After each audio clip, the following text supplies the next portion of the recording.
welcome back to the program. And the Chinese foreign ministries said that China's new president is set to visit Russia and African countries soon to establish economic relations and stronger cooperation between the BRICS countries. According to China's foreign ministry, President Xi Jinping is set to visit Russia and Africa next week to establish stronger cooperation between the BRICS group of emerging market nations.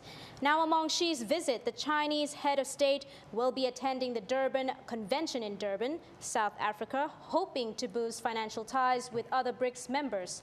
And it also hopes that after the Durban Convention, there will be new active progress in establishing and opening banks, as well as counting on the continuation of the push for financial cooperation between the BRICS countries.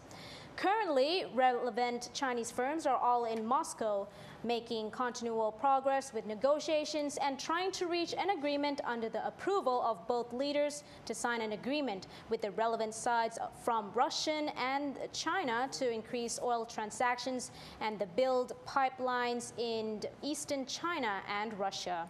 In February of this year, China moved closer to landmark deals with Russian state-owned energy companies, which have been urged by President Vladimir Putin to forge deeper ties with Asia's growing energy markets. Security concerns are high on Syria on the agenda of talks between the U.S. President Barack Obama and Israeli officials. The U.S. President is on a 3-day visit to the region, who will meet the Israeli President Shimon Peres and Israeli Prime Minister Benjamin Netanyahu, where he will discuss the threat from across the border of the Israeli-occupied Golan Heights. Israel captured the Golan Heights in a 1967 war, and mortar fire from Syria's civil war has occasionally spilled over into the strategic plateau.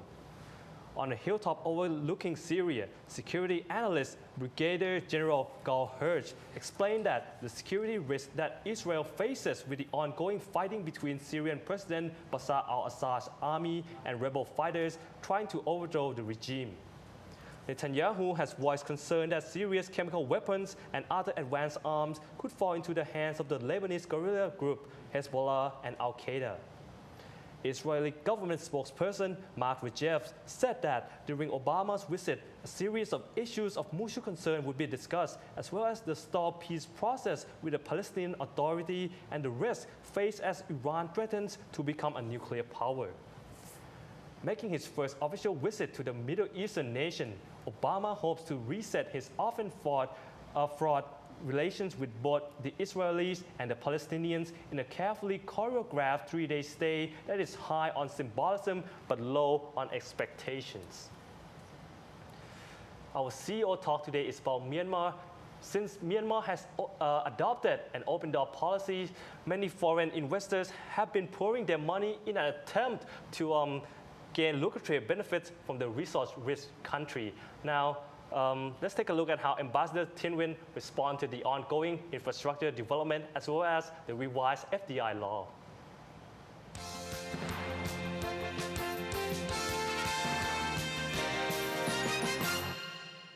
Has the Myanmar government started any initiative to attract foreign companies in developing infrastructure in the country?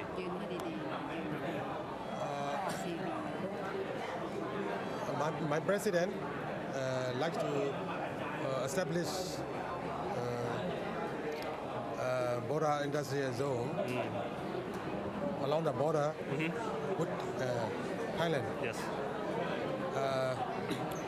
During the visit of my president in July last year,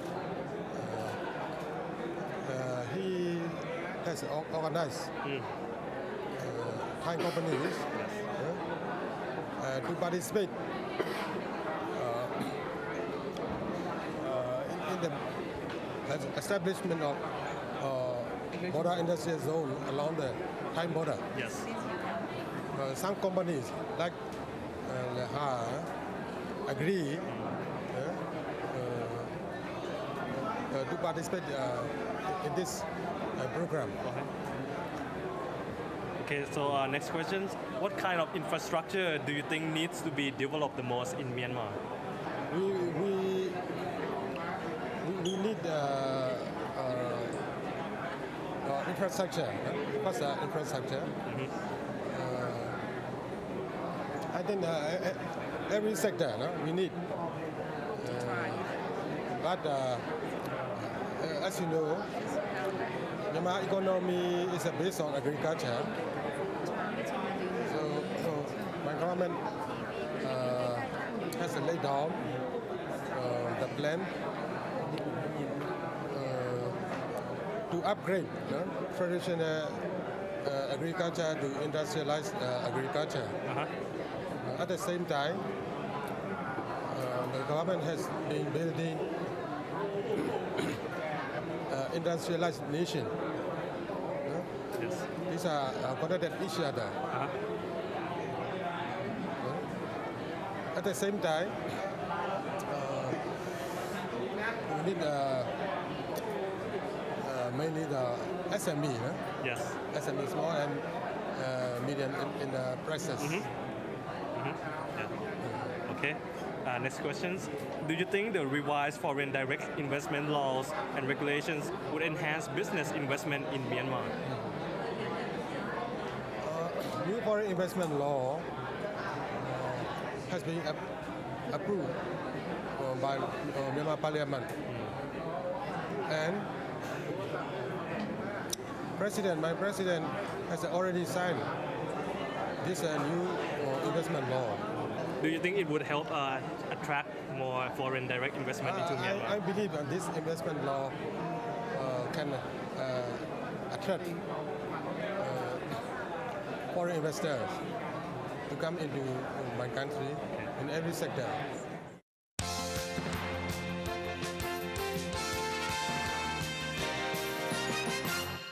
And as usual, before we end our program today, let's take a look at the latest update on the US stock market.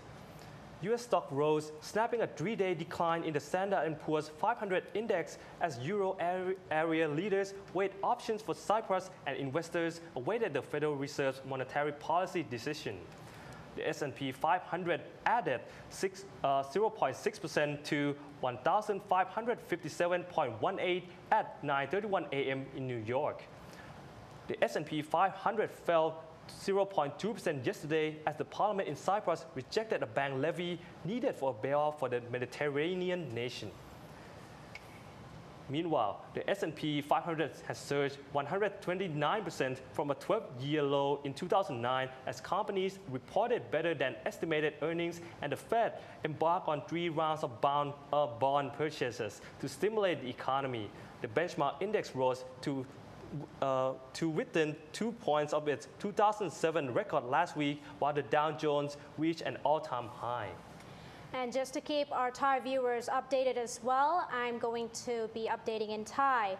Now วันนี้นะคะหุ้นของสหรัฐทั้งหมดก็อยู่ในแดนบวกนะคะ Dow Jones เปิดอยู่ที่ 14,527.2 จุดนะคะเพิ่มขึ้น 71.42 จุดหรือเกือบ 5% 0.5% นะคะตามมาด้วย NASDAQ ที่เปิดอยู่ที่ 3,247.66 จุดหรือคิดเป็น 18.57 จุดนะคะหรือเป็น 0.6% และ S&P 500 นะคะเปิดอยู่ที่ 1,558.09 จุดเพิ่มขึ้นมา 9.75 จุดนะคะหรือคิดเป็นเปอร์เซ็นต์ก็ 0.63% ค่ะ